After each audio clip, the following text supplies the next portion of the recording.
Hey, so it's a very sad anniversary today, obviously. A year ago, the WHO declared COVID-19 a pandemic. But I want to say that over the last year, the events have really shown what's important and what's not. And I noticed that there are three things that I thought were very enjoyable, and then the pandemic hit and I had to give them up, and then I realized that they were significant contributors to stress. Now, I'll let you pause the video to think about three things that the pandemic forced me to give up, but then I realized that life is a whole lot better without those stresses. I'll let you pause the video to think about what they were. Number one, dating. I gotta be a little bit more specific here. Dating with a partner. I still go out as a solo sexual quite a bit. But I find that going on a date with a partner really constrained me. I find that there's always, as much as we like to be compatible, there's always going to be differences, right? No matter who you date. And my ex-girlfriend, we've been apart for a year now. She used to get really jealous when I would do things without her. I love to write computer games. I love to view the night sky. I had a favorite vantage point that I love to go to view the night sky. And what else did I like to do? If I were still dating her, now that I like to go bowling, I don't think that fancies her. She would be really jealous. So I broke up with her and I realized how much extra time I had, and I wrote quite a number of computer games. I got a ton of exercise, and everything's just flows a whole lot better. Let's put it that way. Okay, that was number one, dating. Number two, believe it or not, I find going on vacation to be a significant contributor to stress, if you can believe that. Especially, I would go to the Computer Olympiad conference. It's usually in another country. Sometimes I don't speak the language. And then I'm away from all the comforts that I find back home, right? My favorite foods, my favorite coffee shop where I had a lot of friends. All the little comforts at home. Gotta be away from that stuff, right, when you go on vacation. And this past year, obviously at first I was missing all the vacation spots, and then I realized I was never far away from things that I needed to tend to, right? A lot of times you take those little things for granted until they're no longer there.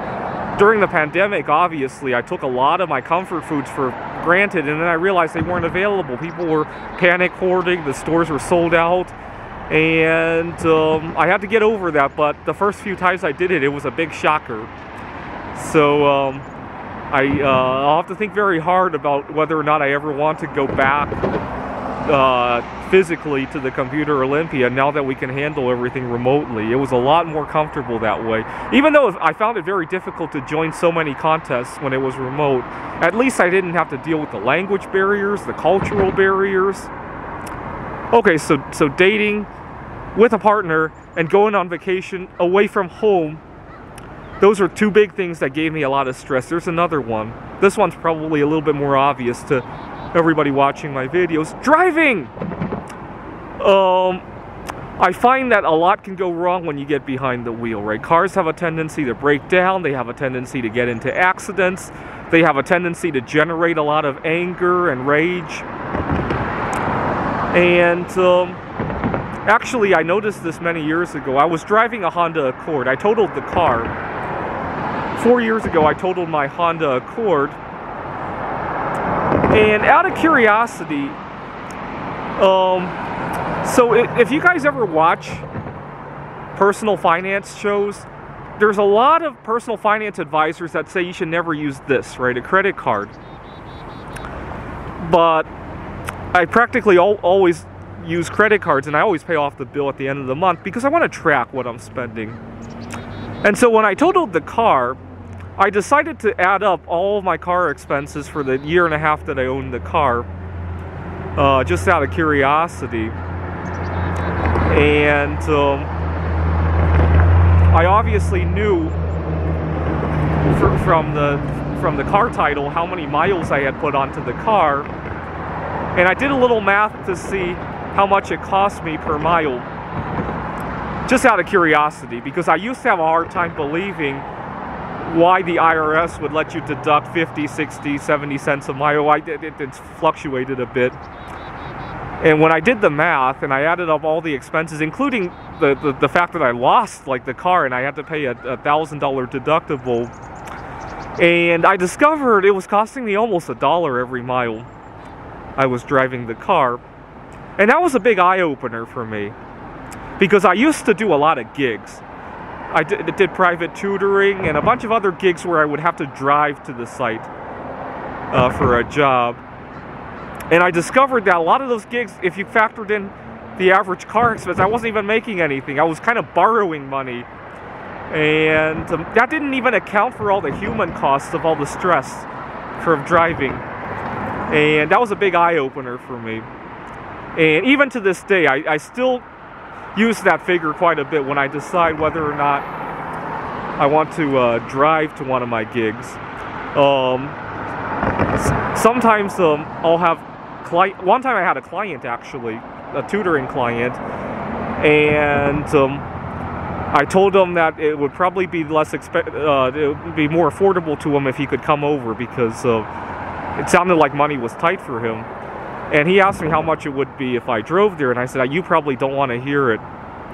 And then I gave him the figure, and I added in $1 for every mile for the round trip. And he actually preferred it that way. So apparently I wasn't so off. Anyway, so this past year, I've noticed that dating with a partner, going on vacation away from your home, and driving are three big stressors that a lot of people think they're relaxing themselves, but if they really zoom out, they could be doing a whole lot better in terms of relaxation, in my opinion.